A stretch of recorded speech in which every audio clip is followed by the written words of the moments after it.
is KC Sports Network, proudly presented by Emprise Bank. Hello and welcome into this week's edition of Mizzou. That's Who, your podcast from Missouri Athletics here on KC Sports Network. I am Tucker Franklin, joined as always by Gabe DeArmond and Maggie Johnson. Gabe, how you doing? I'm good. We've kind of hit that point where there's so much that happens for months and months and months, and now, like, the fans are going through withdrawal. They're like, but nothing happened today. That's fine.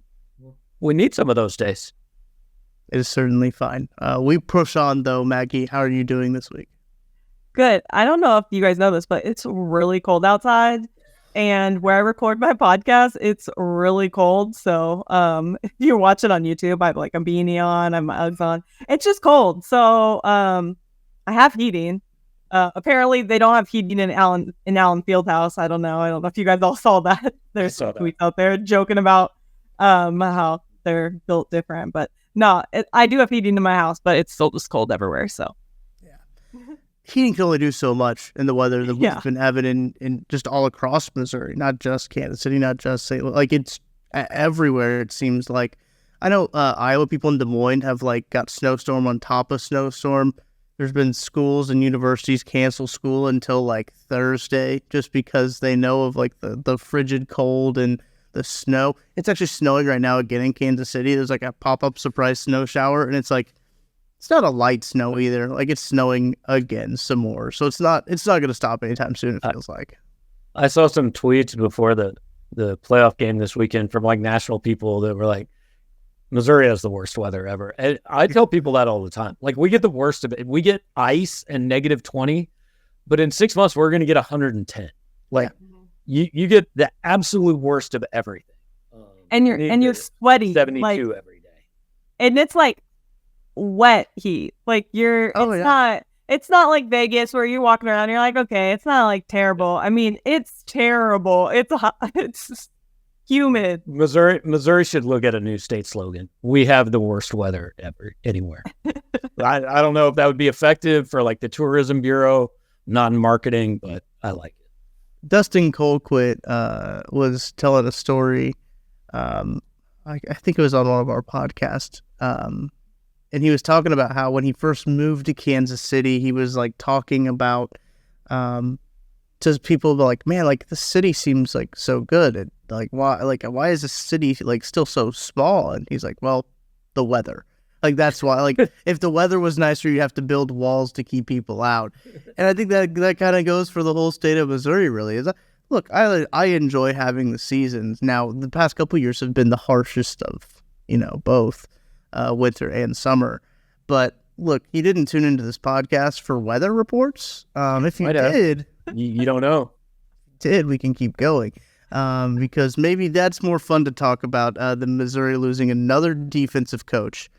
Kevin Peoples leaves Mizzou, goes to LSU. Defensive end coach, I think he's taking the same position, correct me if I'm wrong, Gabe, at LSU.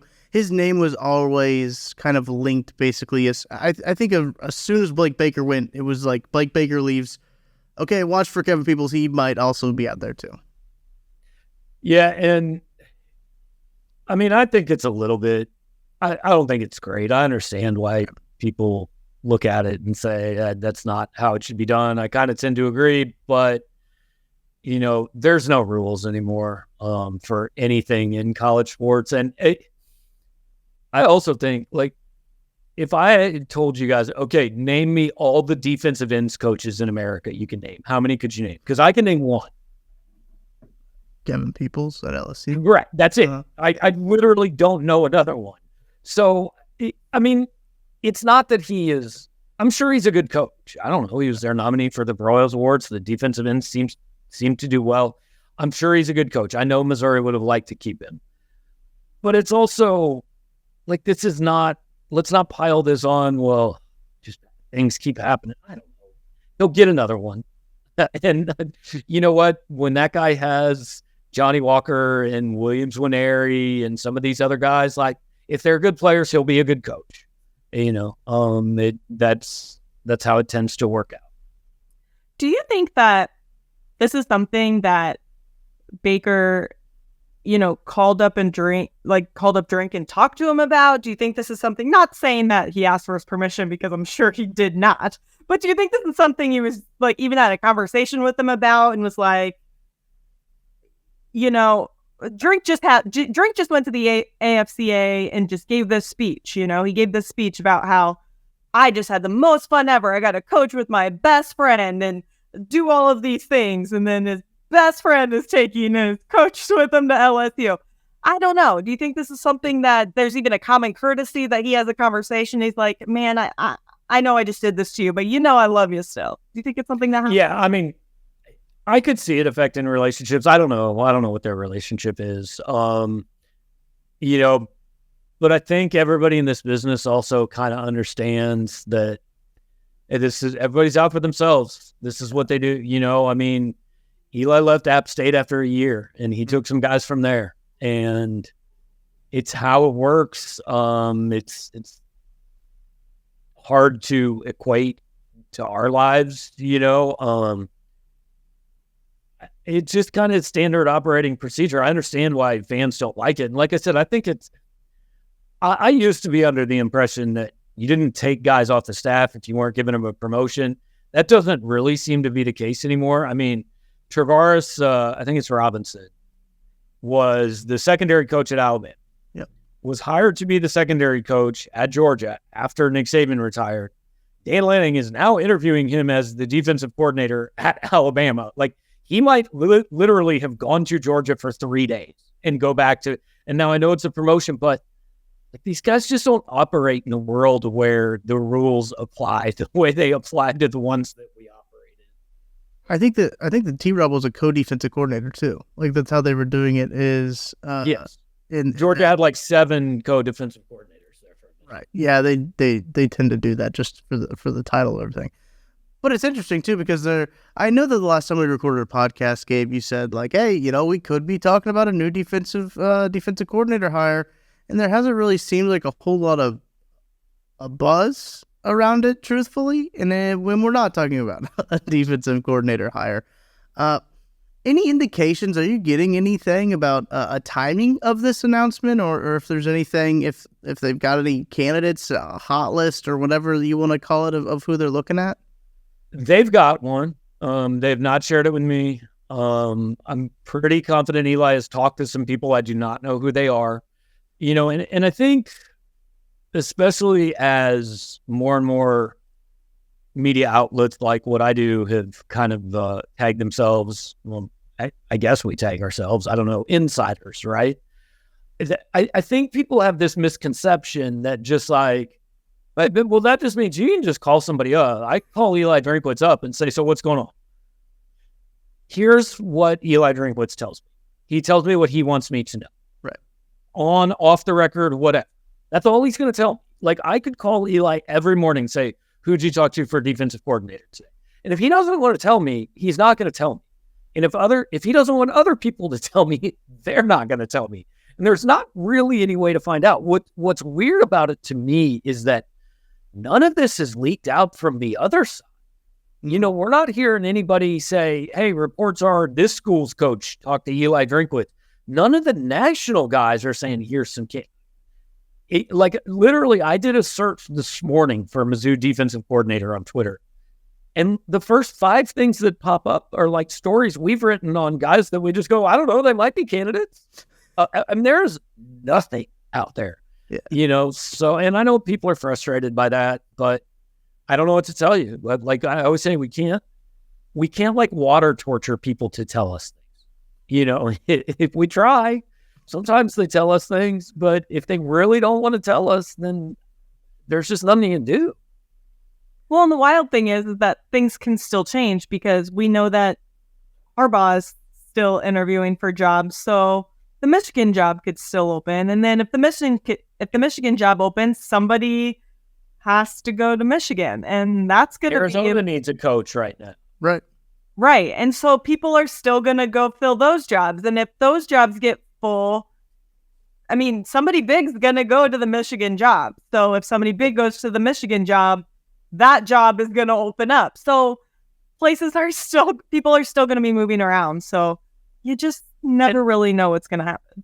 The weird thing is, until a couple years ago, like this was the time all this stuff happened. Like this wouldn't be early for assistant coaches to move, because the dirty little secret is what they would all do is wait until after signing day in February.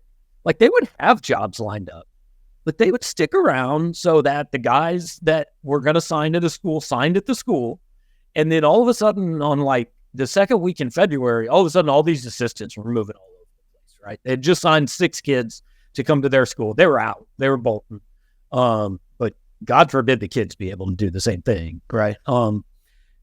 But now that whole timetable has moved up to where coaches are getting fired with 2 and 3 games left in the regular season, because the schools know we got to get started on this, because signing day's in December and the transfer portal opens in December. And so we've got to be out in front of this. And so everything now happens in December. So it's kind of weird for it to be happening now. And a lot of it is happening now because, you know, the biggest domino in college football obviously decided, I'm just going to throw y'all for a little loop here. Yeah. And we're going to change everything about what this offseason is. Well, that was crazy. I think that was on Wednesday, after we had recorded our podcast already for the week. Nick Saban did announce his retirement. I know some people had like speculated. I don't know necessarily about this year being the last year, but people were throwing out there already like, hey, Saban can't have many more years left. And apparently he doesn't have any more, because he said, I'm hanging it up. Since then, they've hired Kalen DeBoer. I think a good hire for that program.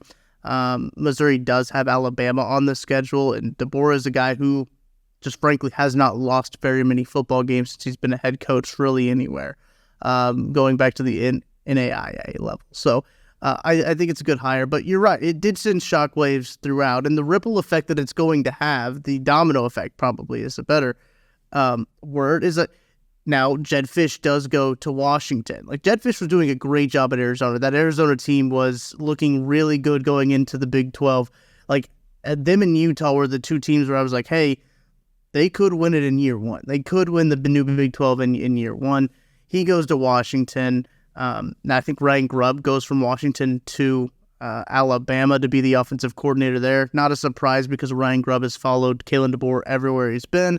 So it is a huge ripple effect. They're still going to have changes and everything. And I almost wonder if that's not necessarily saying this is like Drake's strategy, but it's almost better to wait and see, like to see how the dust settles on all of these moves, to see what guys become available. Because, Maggie, as you mentioned, Harbaugh's interviewing with the Chargers today on Monday. Like, he's interviewing with the Chargers. He's going to, I think I saw the Raiders also want to interview him as well. So he could go to the NFL. Then you're going to have another job open.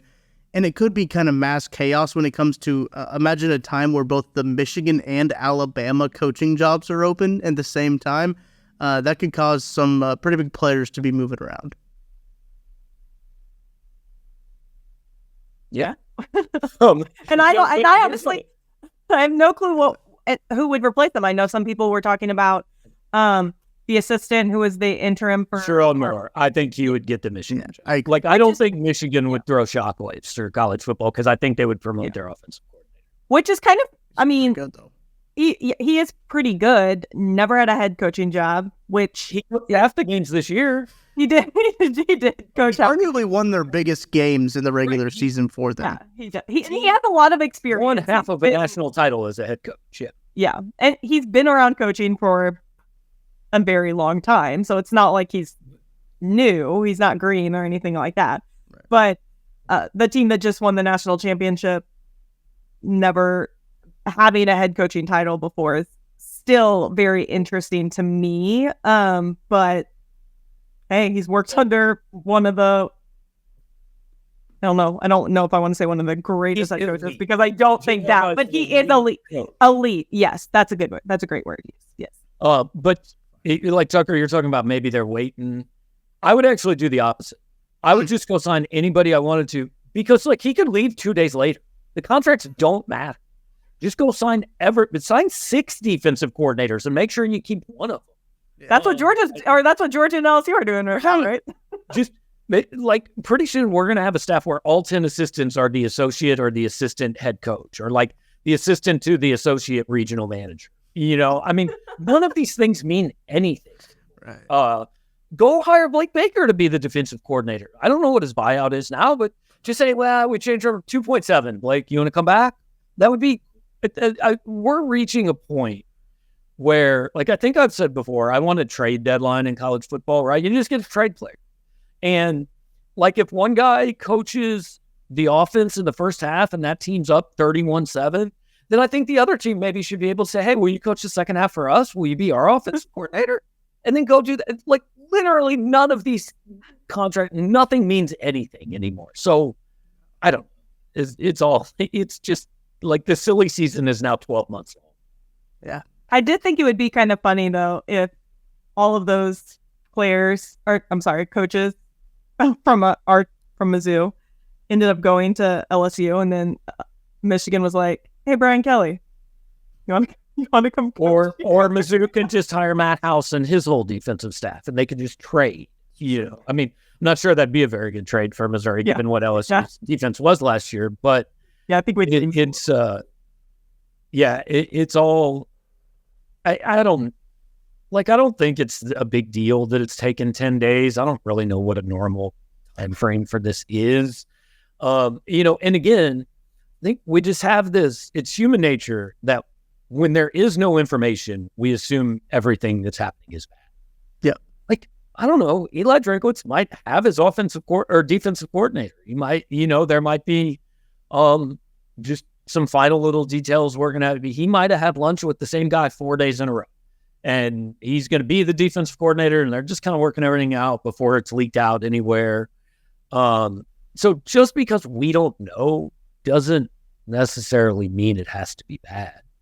And again, whoever they hire, like 50% of people are going to hate it anyway. And 0% of people are going to have any idea if it's a good hire, all of us included. Yeah, and I think that's the tricky position that all of us fans are in, right? Of just like we want the world of instant gratification has soiled us in terms of how we go about coaching hires. Look, I mean, if you look at now, this is a very different scenario, right? Alabama's coaching search was done in 72 hours. Very different. The AP said at the very beginning that's how long it was going to take. Yeah, Washington's took like 24 hours. And it's like we live in a world where 3 of the 4 teams in the college football playoff might be changing coaches. And I think it's also possible we live in a world where that head football coach at the University of Kansas said no to a job coaching a team that was in the national championship game this year. I mean, this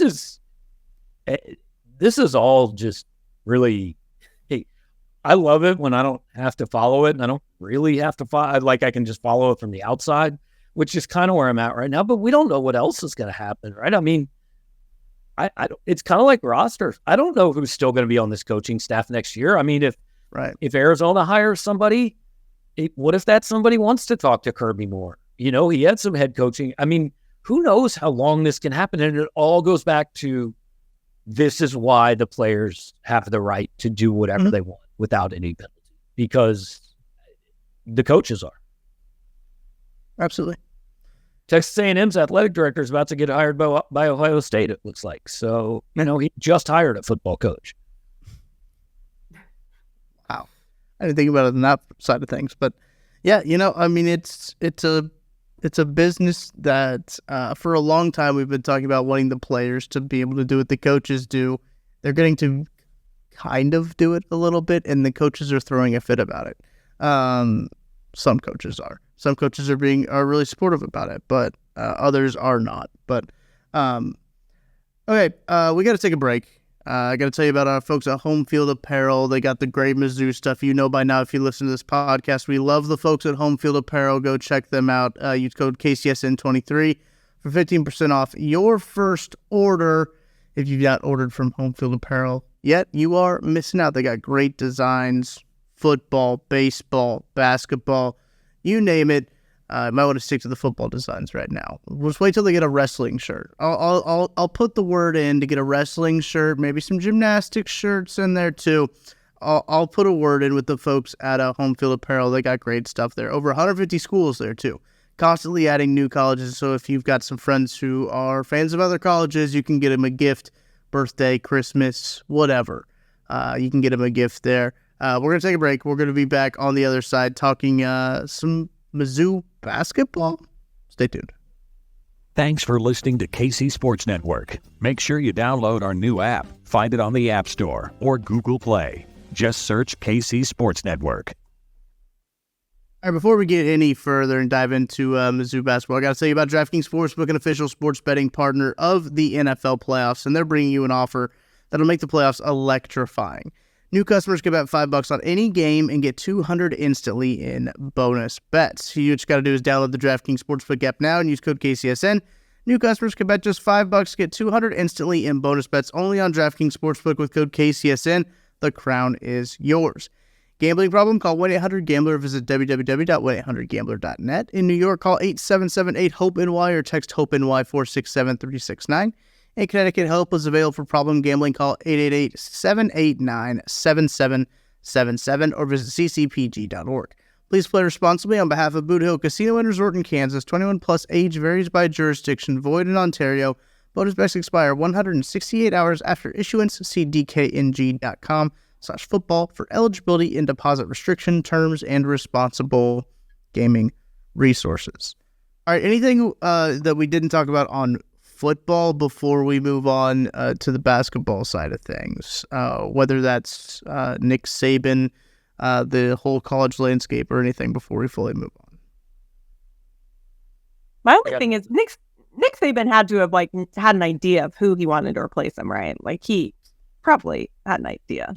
I think he had input. Yeah. Yeah. I think he probably had a few people he knew he wanted to replace him, and a few of them may have turned down the job. I'm not sure Kalen DeBoer was choice number one. I mean, it'd be all right to be in a position to go, yeah, this guy's 104-12 in his career, and he just went to the national title game. That'd be a really good backup plan. Yeah. I think he was probably choice 4, maybe 4 or 5. I think that 4 is reasonable. Mm-hmm. I think that Dan Lanning and Sark were the top 2. Yeah. Absolutely. I think even also there's I think probably they understood, man, those are hellacious shoes to fill.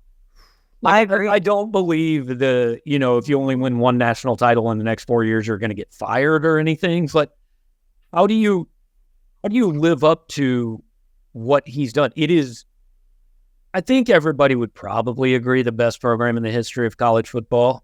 But it's never been this good. Like what he's done there is more impressive than what Bear Bryant did there, in my opinion.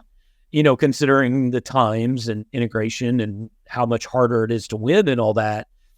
So following that, I mean, it's tough, man. And, is making $11 million to do that better than making $9 million to be at Oregon, where you can go 10-2 at Oregon every single year. And people might be disappointed, but you're almost certainly not getting fired for it. Yeah. And you have, that's, I was going to say, you have unlimited resources at both Texas and at Oregon. Maybe have I don't know if you have an easier schedule at Oregon, but you did before. It's a little bit harder now, but I mean, like definition of first world problems. Everybody would like to have it, but imagine being the coach somewhere where literally if you lose a game, your season is a fail. Yeah. You have gone 12-1. I mean, everybody said this is like the worst Alabama team.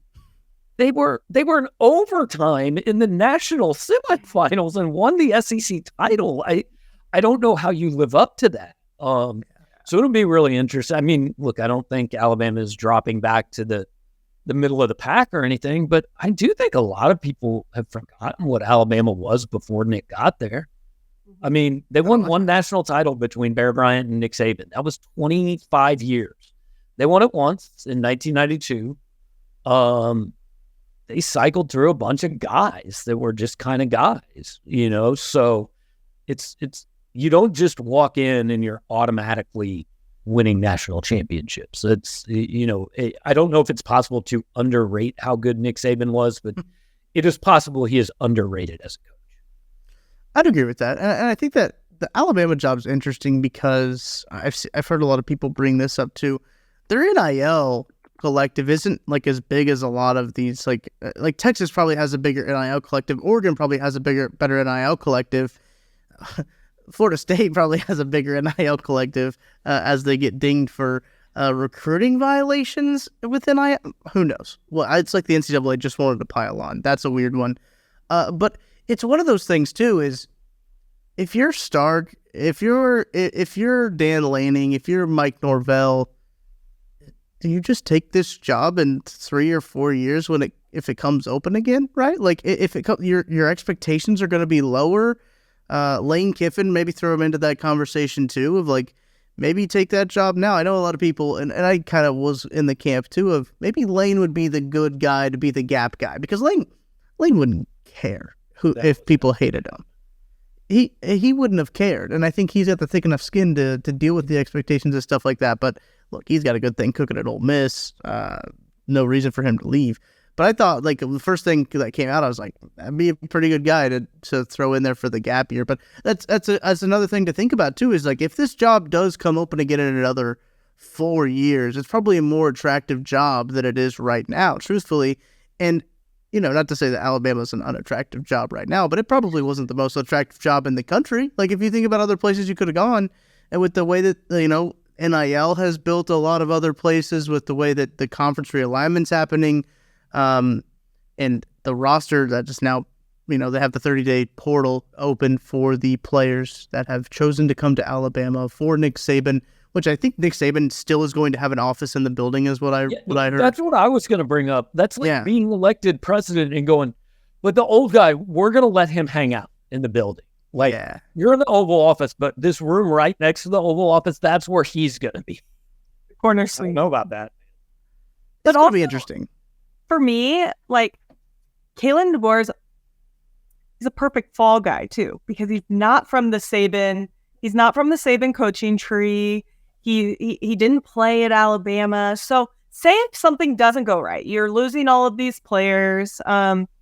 He's never recruited in the Southeast. So say something doesn't go right, and in 2 or 3 years he gets eaten alive by Bama fans, by Bama boosters, and something doesn't go right. He's an easy guy to get rid of, right? And then you do bring somebody in that did play at Bama, that did coach at Bama or something like that, and he is like a savior. Everything's fine. Like you can get rid of DeBoer and nobody ever thinks about him again. It's kind of easy to bring in somebody like DeBoer. Now, it's great if he succeeds. Right. But if he doesn't, it doesn't really matter. I think we're also ignoring.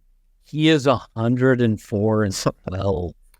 Oh, like for sure. This dude is and just went to the national title game with a roster that pretty much everybody said they should not be in the national title. For sure.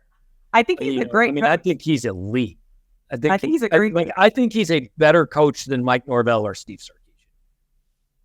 I don't know about Dan Lanning yet, but I think he's a really good coach. He swept Dan Lanning this year, so he's 3-0. He's 3-0 against Dan Lanning. He's 2-0 against Stark. Dan Lanning has quote unquote better players. Yeah. I think the biggest one for me, I think that he's a phenomenal coach. I think he might be an offensive genius. He might be a savant when it comes to the scheme of football and like actual football knowledge. I think that he is really good offensively. The thing that is the hookup, and I love Kalen DeBoer. I love what they did at Washington. Their offense is so fun to watch. They had dudes there. But the thing that is the biggest is for me is the recruiting. Like, how well can he recruit there? A lot of those guys were going to Alabama to play for Nick Saban, and they were willing to take the NIL discount. I'll put that in air quotes. Yeah. The NIL discount to play for Nick Saban. If I'm Kalen DeBoer, here's my recruiting pitch to a high school kid. Yeah, I coach at Alabama. Have you heard of us? Yeah, we've won 6 national titles in the last 17 years. We're the best program in the whole country. And the other program I was just at, like, we went to the national title game And they said I didn't have good enough guys. So imagine if I get good enough guys, how good we're going to be. I mean, it's why I have a tough time assessing like how good a recruiter somebody is. Like even with Saban, he improved every place he was at. Mm-hmm. But Nick never spent, he was 34-24 at Michigan State. Now, it was better than Michigan State had been, but it's not like he was winning titles at Michigan State. He made Alabama better than it's been. LSU's better than it's been, but they were also powerhouse program. It's why it's really hard to assess, coaches as an X and O coach or who's better than that guy. Well, I don't know, because that guy coached at a place that has advantages where this other guy didn't have. So it's really hard to say. Good coaches tend to have good players.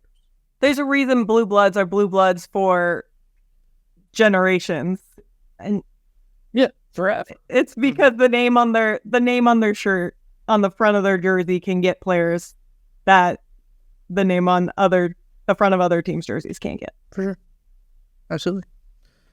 Well, I guess now that we're 30 minutes into this podcast and we've talked about Nick Saban for about 10 or 15 of it, I guess that means we should talk about Missouri basketball. They dropped 2 games. They lose to Kentucky in the game that was, I think, throughout the game that ended up being, it was a little bit closer. And I had my interest was piqued. I was like, oh, this game is pretty close. And then by the end of it, it was not close. And then they lose to South Carolina, where they did not trail in the second half, but they lost in overtime to the Gamecocks, which Gamecocks, not a very good basketball team. Gabe, impressions from this week that was for Missouri basketball? Not very good.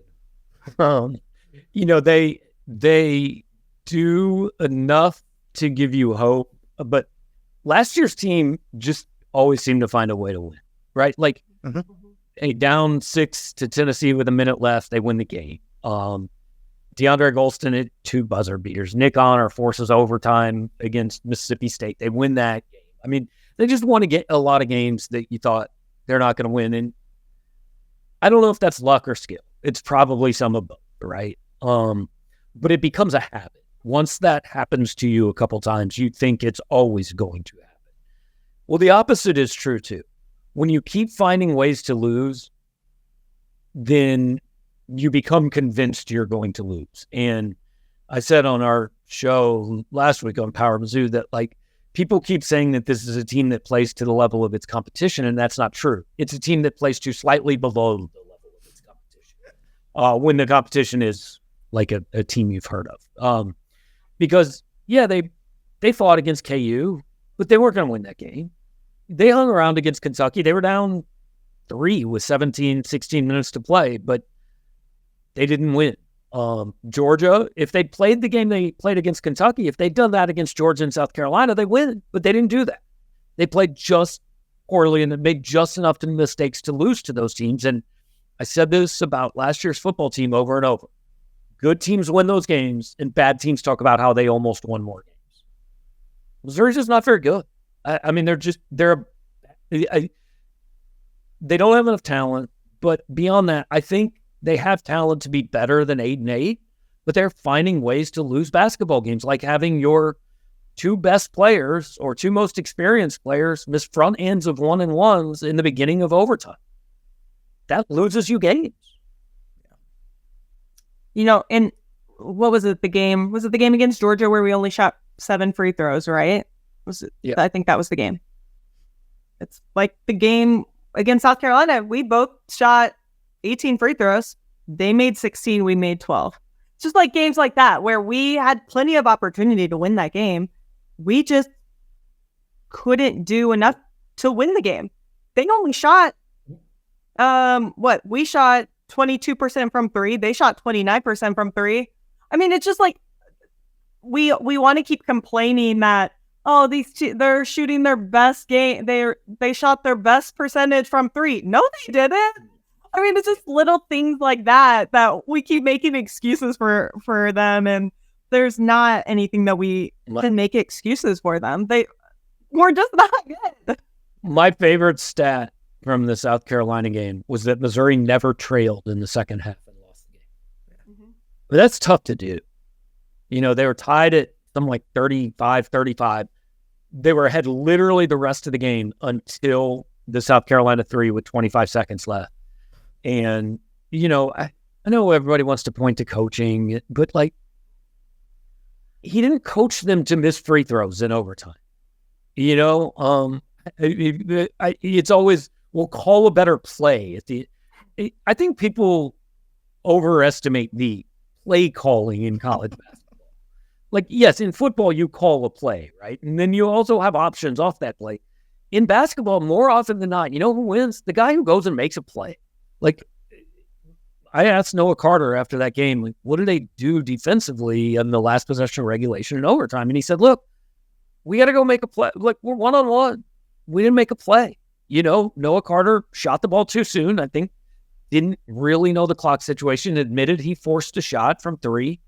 And it didn't go in. If that shot goes in, what changes about the game? I don't know. You got one bounce you didn't get otherwise, but it wasn't like the tide has turned on Dennis Gates to a bigger extent than I expected it would this early. That does not mean it has totally flipped.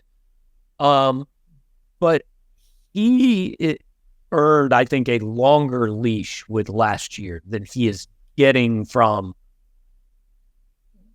I guess there's more people not giving him that leash than I thought. Which is kind of like, I thought that people understood. When we went into the beginning of this season, or even after we knew that Kobe was going into the draft and we knew we were losing to Moy, I thought people kind of understood. I thought I understood. And then we picked up these players. We lost. He swung and he missed on a lot of players.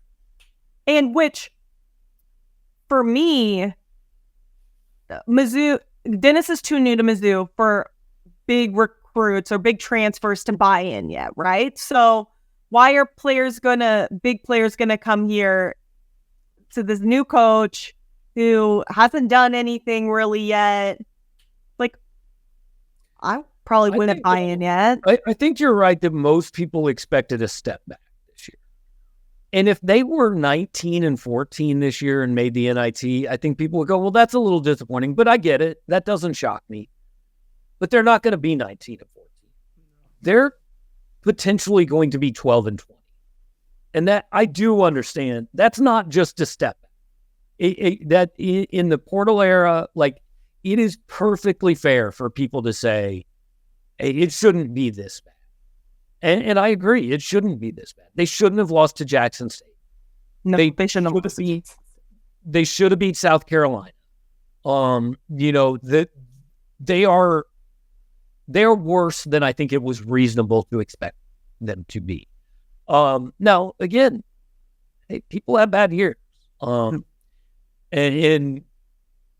I wrote this morning, said, if they're 12 and 20 again next year, absolutely. Put him on the hot seat. He better do something to keep his job in year 4. But not now.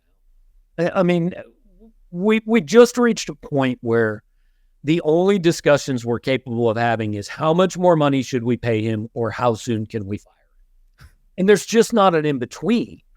And it's not Missouri, it's everybody. It is the internet, social media culture of my team won and I need to reward someone, or my team lost and I need to know who to blame. I mean, look, guys, he's going to be the coach next year, and barring disaster, he's going to be the coach the year after that too. And then, yeah, let's see where we're at. And I'll have that discussion again. But it's, I take a lot of heat about the way I approach Drinkwitz, and I never said he should be fired before this year. I said he had to prove to me this year he should come back, and he did. And way to go, well done. But he entered year 4 in a situation that you said, I've got to see it now. I've got to see a reason. And that didn't have to be 11 and 2. 8 and 5 would have done it for me. 9 and 4 certainly would have done it. But he absolutely proved it. And now he's got at least 2 more years before we have that conversation again. But if he goes 7 and 6 and 5 and 7, we're going to have that conversation again, because that's the age we live in. I haven't been very fortunate with injury luck either.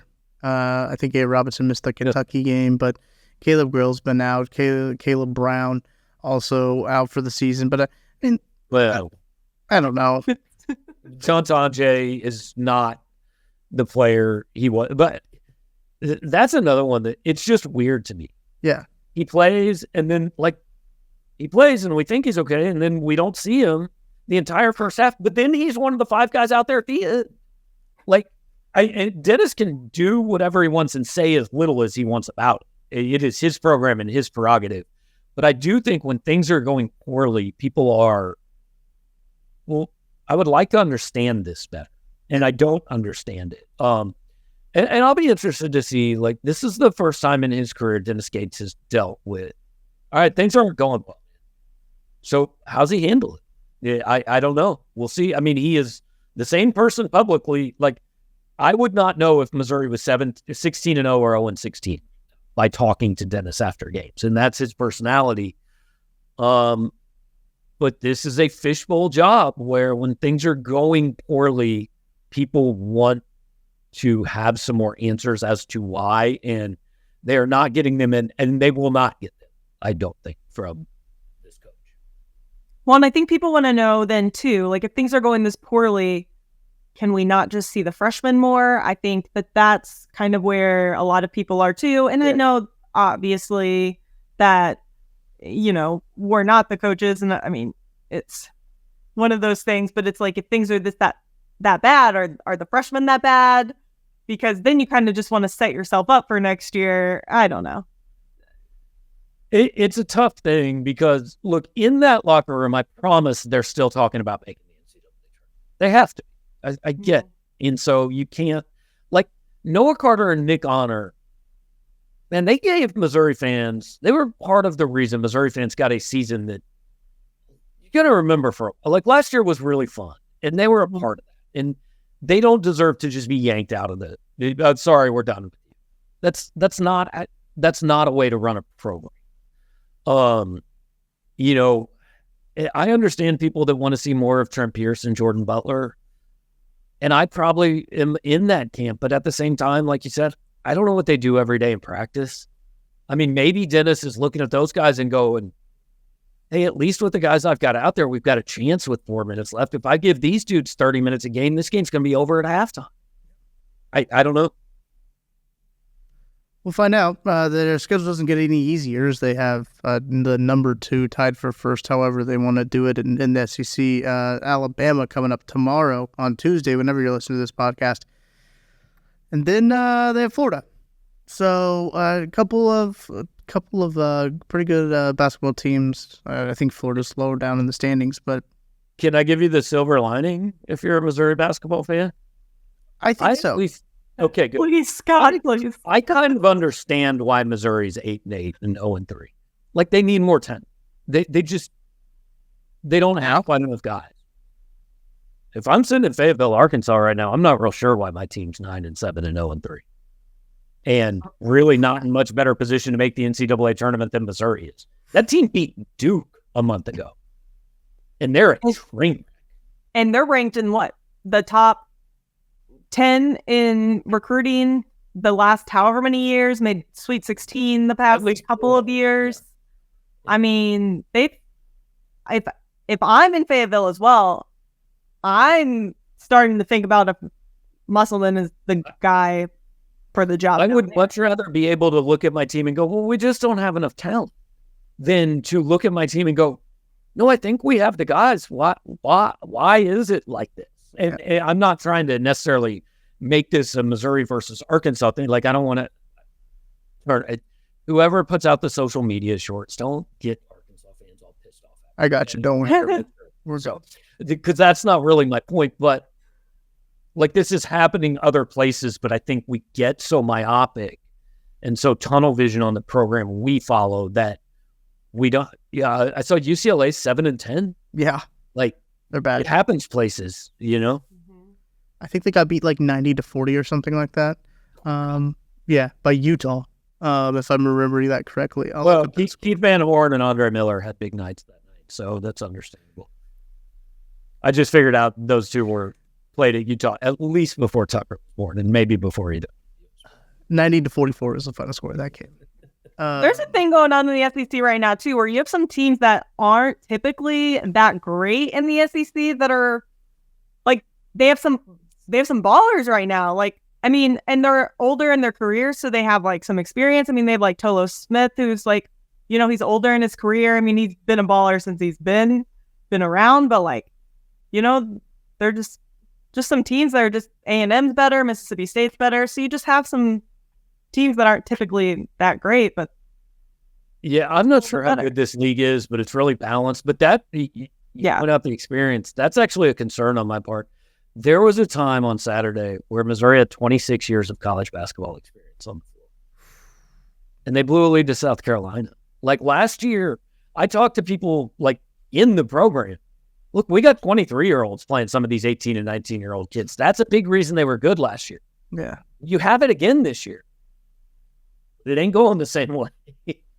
Yeah, because we had it with Des Moines and we had it with Kobe. We didn't have it with, I'm not going to name drop, but Nick Honor's in year 6. Sean East is in year 5. Noah Carter's year 5. Connor Vanover's year 5 or 6. Like, these guys have been around a while. And but Sean East and Noah they've both been playing.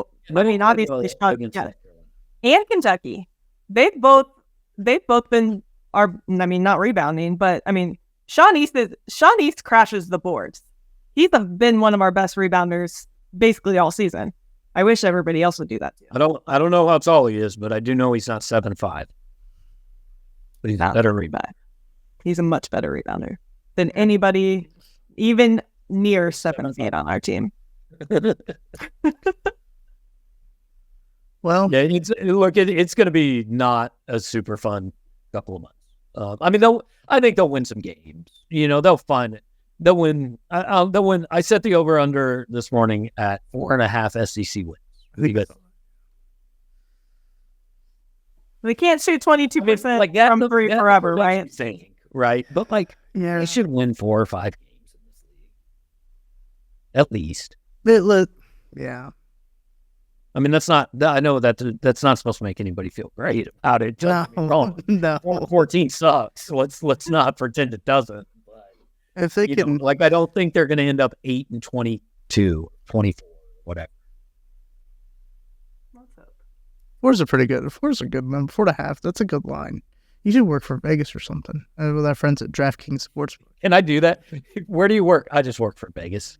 That's the city of Vegas.